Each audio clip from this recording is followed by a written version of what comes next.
Mr. Khera, seat sharing still a distant dream we hear? I won't agree with you. It's a distant dream. Of course, the BJP hopes that it's a nightmare. It's neither a distant dream nor a nightmare. It's something which we are already way ahead in terms of our internal conversations with our PCC presidents. Friday and Saturday were 2 days where all these conversations took place, and the report would be given by the committee to the Congress president maybe on Monday or maybe today, which is a Sunday. So let's see. But it's not a distant dream at all. But the deadline of 31st December has been surpassed. Not really, again, because in principle, we are all in agreement with the broad contours. But, within our own party, we have a very quote-unquote democratic process of taking into account opinions and views of our state units. We don't impose decisions from Delhi on our state units. So, of course, that takes time, and it is taking time. You speak of that takes time. I'll hark back to your Nagpur rally, Mr. Khera.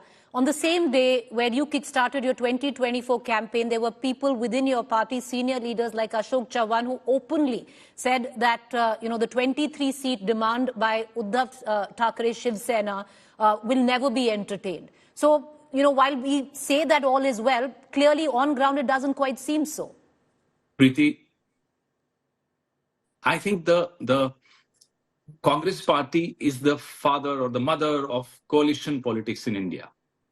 So Congress knows what a coalition, how to stitch a coalition, how to ensure that the coalition survives, how to adhere to the coalition dharma. All these aspects, I think the BJP may find it difficult, not for the Congress. Well, the BJP under Vajpayee also understood it, but Congress understands coalition very well, much better than any other party. But, Mr. Pawan Khera, the fact is that your allies don't really consider you anymore as the father or the mother of coalitions. They'd rather look at you as a brother, which possibly you don't see yourself as. No, I meant of the concept of coalitions. I'm not trying to be big brotherly about a coalition. No, that's not what that's not how it should be translated. But we understand how to stitch a coalition is what I'm trying to say. All right. So, but is there a sense of realization, Mr. Khera? And, you can answer it whichever way you want. In, let's say, a state like Maharashtra, 2019, you had just 1 seat. In a West Bengal, 2. So, in states like this, is there an understanding and a realization that the bargaining power of the Congress cannot be much? When we talk to our coalition partners, Preeti, we talk with an open mind, with a large heart, with a clear understanding of where we stand as political parties, all of us, each one of us. It's not just data from the last elections. It's not just data from a decadal electoral data. No, it's much more than that. It is a very dynamic process. So I wouldn't at this stage like to comment in details about it. But as I said, for any coalition to take shape, every single partner, a stakeholder, needs to have a broad, open mind and a large heart, which Congress party, and I'm sure even our partners, have. At a macro level, Mr. Khera, if you actually look at it, what do you feel will be the biggest challenges, or which states will throw up the biggest challenges in seat sharing? Will it be a Bengal or Uttar Pradesh? You're already facing issues in Maharashtra, sir.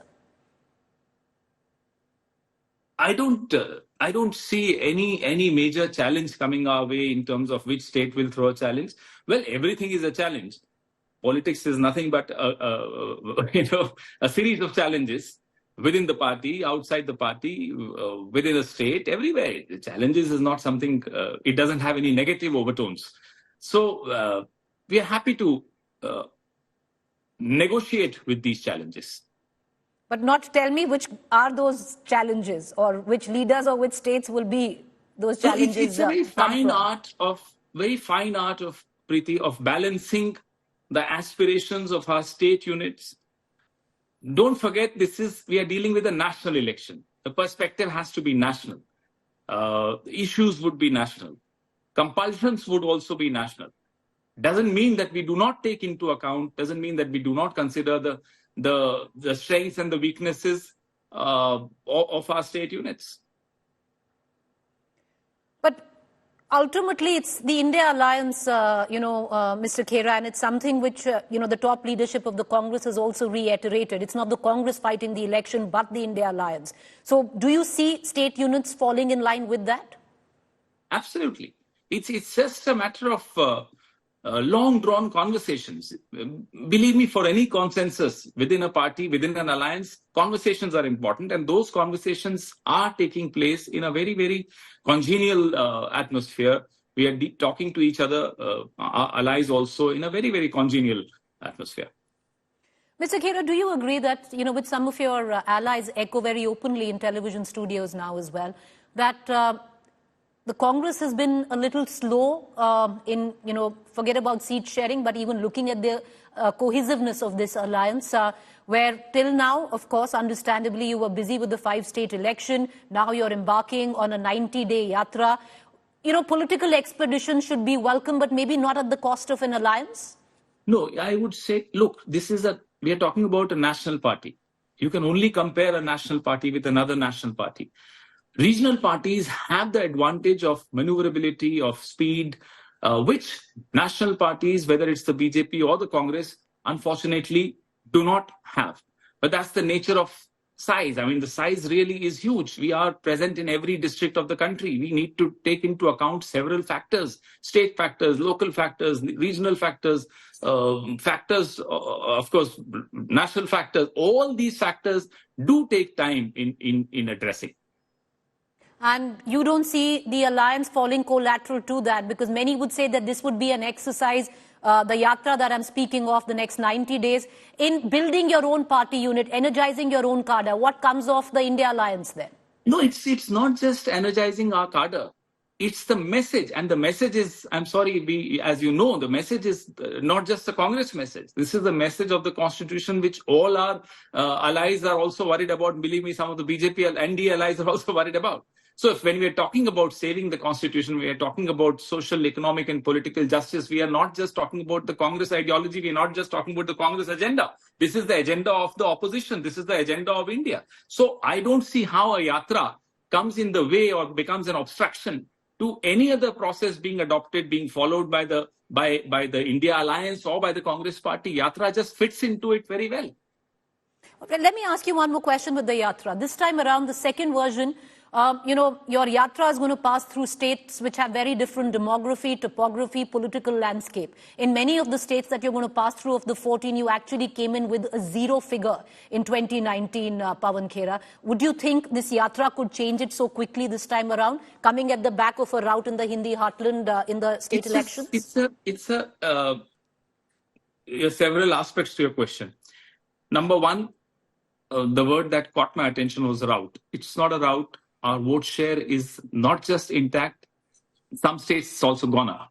All that we need to understand, comprehend, and address is that why is the new voter not getting drawn to our message? And that is definitely, as we speak, definitely being addressed. The yatra is a continuation of a process that started last year. Bharat Jodo Yatra was a process that was very well received, and this part of Bharat Jodo Yatra, which is the Bharat Nyaya Yatra, it elaborates on what we spoke about during the Bharat Jodo Yatra.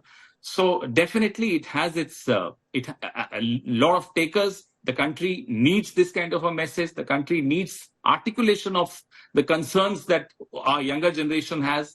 Every single Indian is going through these concerns. So I think the yatra addresses those concerns and articulates those concerns very well. Mr. Khera, you talk about the narrative, you talk about the messaging. One can't deny the fact that whichever way one might want to look at the Bharatiya Janata Party, It's very clear on what they're going in this election with. They have a fixed Prime Minister face. They have a Viksit Sankalp Bharat plan, which ties into the La Bharati plan. They have the Ram Mandir. They have deliverance, the last mile delivery. All of that which comes together, there is a message in there, be it whether you like it or not. When it comes down to the Congress or the India Alliance, till now, one big criticism has been that there is no one message or a single narrative that you've been able to build. The caste census is at least not sticking on ground with whatever little empirical evidence that has come from it. Communal angle where you've charged the BJP hasn't found traction. So one would say even starting the yatra in Nagpur, where the RSS headquarters is, could have been foolhardy rather than audacious, sir. Preeti, Nagpur, there is a reason why we went to Nagpur. I don't know why there is an obsession and a direct connection between Nagpur and Sangh. I'm sorry, Nagpur has a direct connection with Baba Sahib Ambedkar. It's the Diksha Bhumi. It's where the Constitution of India, we all derive our inspiration from Nagpur. And our entire fight is the fight to protect the Constitution of India. Where else do you think we would have gone? We had to go to Nagpur. So I don't know why Nagpur and Sangh. I mean, the moment you think of Nagpur, you should think of oranges, but not of Mr. Khera, okay, fair enough. But address the first part of the question. At least, do you agree that there is no single narrative or a message that the alliance has come up with till now? The moment you try and create the other, us versus them, the narrative becomes very clear.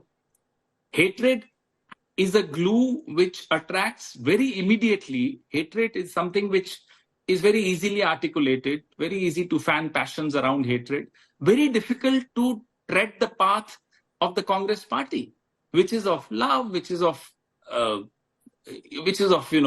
harmony, which is of addressing all aspirations, talking about every single group, talking about justice, talking about nyay.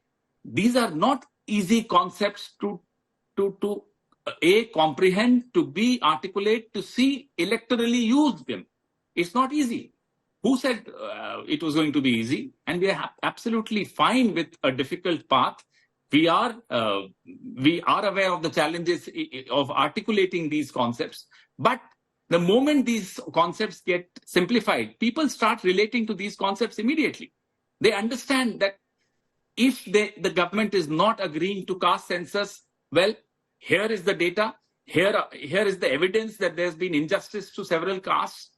When Rahul Gandhi talks about 90 officers who are running the country, not one, or maybe one is, there's a 3% are OBCs, it makes sense. People immediately start thinking. So BJP's narrative is easy. Congress's narrative is difficult, and we are happy to tread the difficult path because that's the path which talks about every group. Right, but Mr. Khera, this is at the cost of the voter, no? Because how do you simplify it for the voter? Because the voter is a little confused. They're not being able to figure out what is it that you're taking to them. Believe me, they are not confused. In our studios and in our boardrooms, in our political party rooms, maybe we get a feeling that people are confused. Go and talk to people.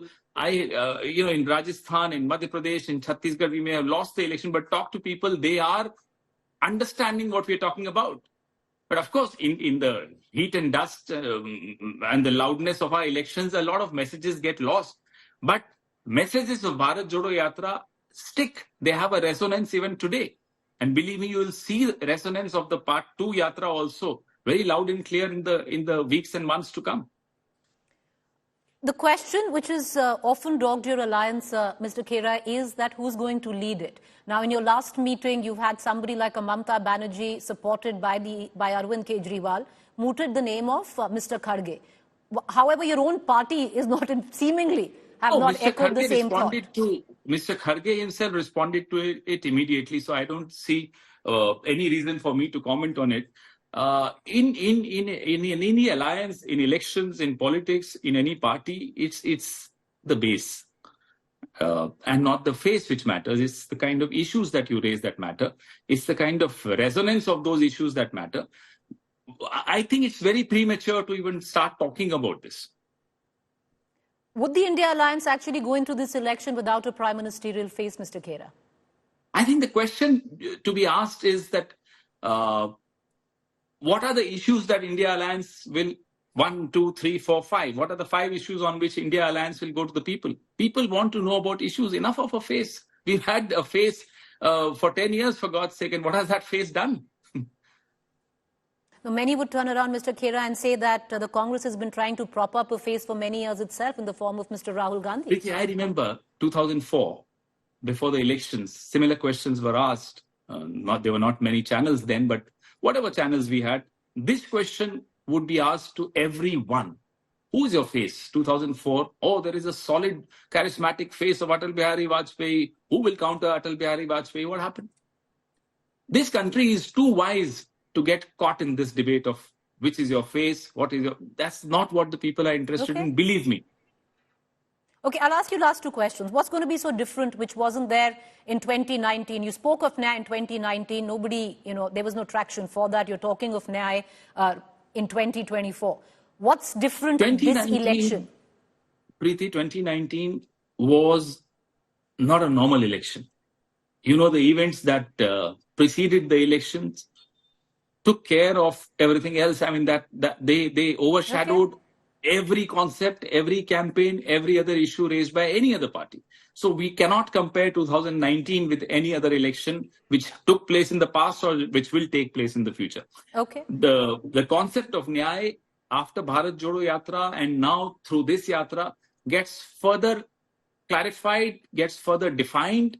And I think if you dovetail NYAY with census based on caste, on numbers, everything fits into the jigsaw puzzle. Everybody starts understanding what we are talking about. My last question, sir, we go away from, let's not talk about the social narrative or the social fabric, but when you look at the political fabric, there's a clear divide. There is a north-south divide, especially for the Congress. You don't seem to be speaking the language of the Hindi heartland, at least as of now. Congress in the south, clearly much stronger than Congress in the north. And now with the Ram Temple coming in, your yatra is going to be traversing that same landscape. Preeti, in the north, the so-called Hindi belt, if the Congress's vote share is 40-41%, and we are strong in the south, doesn't that make us to be the strongest party, pan-India party in the country? So when you talk about data, you just talk about BJP. On the contrary, my question is the BJP is only strong, and that too, it has a very solid rival in the Congress party in the north, and BJP has no presence in the south. So that makes BJP a weaker party than the Congress.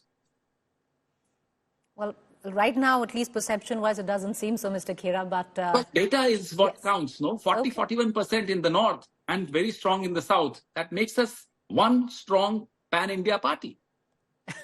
All right, sir, we're going to leave it at that. We wish you well, but thank you for taking the time out and joining us this evening. Thank you, Preeti.